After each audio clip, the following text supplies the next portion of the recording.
Welcome back. Concluding moments on Health Matters. We're talking about industrial hand injuries.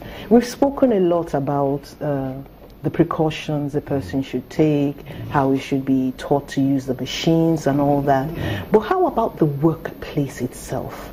Shouldn't there be standards for the setting of the workplace, the condition of the machines, and I mean even the work hours of the factory people? Because I read somewhere that most injuries happen at the weekend. Yeah, let me just come in there. Certainly there are standards. Of course, like most things that happen in Nigeria, it's enforcement that is always the problem. The industrial safety working standard rules are always there, okay, but not many companies observe them. And so you find workers being maybe working for longer hours, not getting adequate rest. And that's one of the causes of industrial hand injuries, when the worker is not properly rested. So his alertness is not there, or the worker is distracted mentally. So it can lead to, errors in managing the machines. That's a very common cause of hand injury.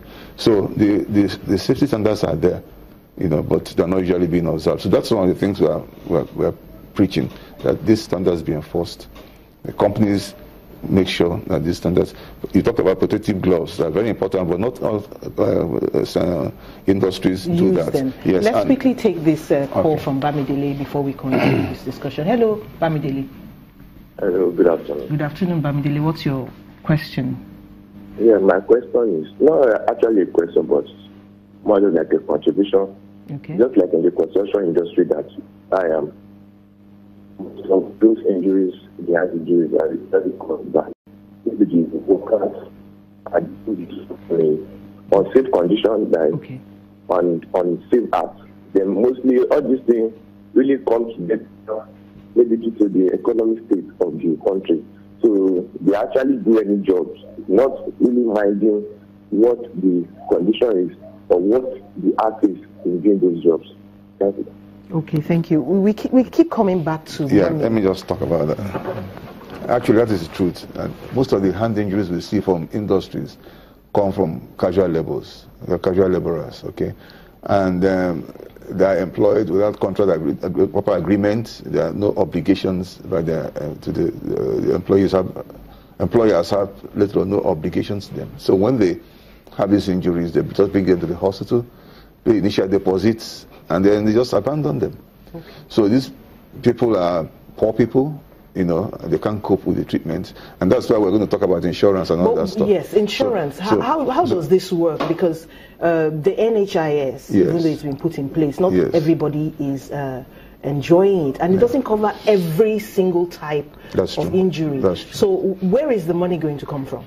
Well, the ECA, Employers' Compensation Act, is a form of insurance, which the companies are expected to pay some premium into on behalf of their staff. So that is another aspect which is different from NHIS. Okay. So if that is done, that's one way that patients, the injured can get some funds from. Okay, until such a time as when the NHIS will spread to cover virtually every injury. Lots of people have hand injuries and they just hide them. They're so scared of losing their jobs. Yes, correct. How is this going to be corrected? How will they be helped? It just has to be education. First, your life, your hand is more important than anything else. Okay, because even if you lose the job and your hand is intact, you can get another job. But if in the process of trying to hide it, it gets complicated and worsens, it might not be reversible anymore. So in the end, you're still going to lose that job because the long-term effect will be there. And then if you lose the job, you can't even get another one. So I will advise people that when you have no hand injury is trivial. Okay. No hand injury is trivial. That's the message. That's the message to take home. So whatever hand injury, the hand is so specialized, like I said, it's a compact organ. So whatever you have a hand injury, please see the experts so they can evaluate it properly and do the right thing. And the right thing must be done on time.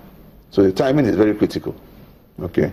And I want to add to that, in our own environment, we see a lot of hand injuries from certain industries. And these are principally the printing industries, the baking industries, polyplastic industries. These are places where we have a lot of hand injuries coming to our house. So I'm speaking to the people that work in those places to ensure that they enforce those safety regulations. What a way to end the program. But do you have, in 10 seconds? Yeah, just an addition that, yes, Dr. Chua has earlier mentioned, it's better regulation as well. I mean, those key sectors that get there's preponderance of those injuries need to be better enforced, and I think there's an inspectorate division.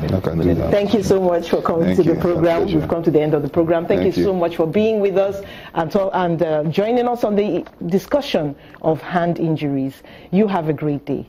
I am Mary Alale Yusuf.